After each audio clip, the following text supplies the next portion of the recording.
தமிழக வெற்றி கழகம் விஜய்க்கு வந்து ஒரு படம் முடிஞ்சு போச்சு. இப்ப வெட்டியா வீட்டுல இருக்கிறாரு, பிரச்சனை இல்லை அவருக்கு. அவர் எப்ப வேணா போலாம் வரலாம். அங்க உட்காந்துடணும். சாகும் வரை உண்ணாவிரதம் போராட்டம். இந்த பார்ப்பா, இந்த உண்ணாவிரதம் எல்லாம் இருந்து எனக்கு பழக்கம் இல்ல. உனக்கு உண்ணாவிரதம் இருக்கணும் அவ்வளவுதானே. நான் வீட்லயே இருந்துட்டு போறேன், என்ன விடு. பரந்தூர் விமான நிலையம் இங்க வேணாம். நாங்க வந்து அறிவுபூர்வமா பேசுறோம். எங்க கூட இருக்கவங்க எல்லாம் விஞ்ஞானிகள். ஆதவ அர்ஜுனா, புசி ஆனந்த், இவங்க எல்லாம் பெரிய பெரிய சயின்டிஸ்ட்.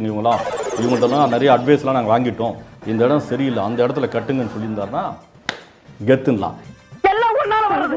50 வயசுக்கு மேல உனக்கு வேலை வேணுமாடா? கம்மு நாட்டிங்களா? கம்பெனில கொடுக்குற பணத்தை வாங்கிட்டு போக வேண்டியதாடா.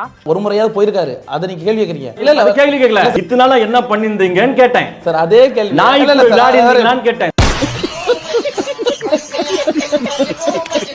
பாருங்க, நீங்க மறுபடியும் சொல்றேன், என் நோக்கத்தை தப்பா நினைக்காதீங்க. நாய் கூட விளையாடி இருந்தீங்கன்னா அந்த திரிஷாவோட நாய் உனக்கு இதுல அதுகிட்ட முத்தம் கொடுத்தாரு. நான் அதை சொல்ல வரல. ஏதோ சொல்றீங்க, நான் எதுவும் சொல்ல மாட்டேன். சொல்லவான்னா எல்லாத்தையும் சொல்லிட்டியே, நீ எனக்கு ஆப்பு வச்சிட்டியடா. அவங்கள ஏன் இழுக்கிறீங்க? அவங்க ஒரு நடிகை. நான் எங்க இழுத்தேன்? திரிஷா தாங்க ட்வீட் போட்டாங்க.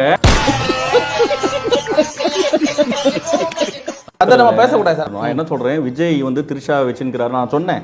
அப்படி சொல்ல தள்ளிட்டு போகோ, கூட்டிட்டு போகோ.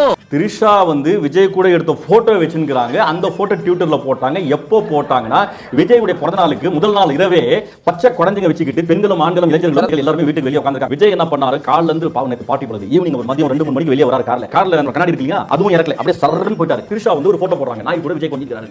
அந்த நாய்க்கு தர மரியாதை ரசிகர்களுக்கு தரதான் சொன்னேன் தவிர விஜய்க்கும் திரிஷாவுக்கும் தொடர்புக்குன்னு சத்தியமா நான் சொல்லவே இல்லை, சொல்லவும் மாட்டேன். எனக்கு தெரியாது.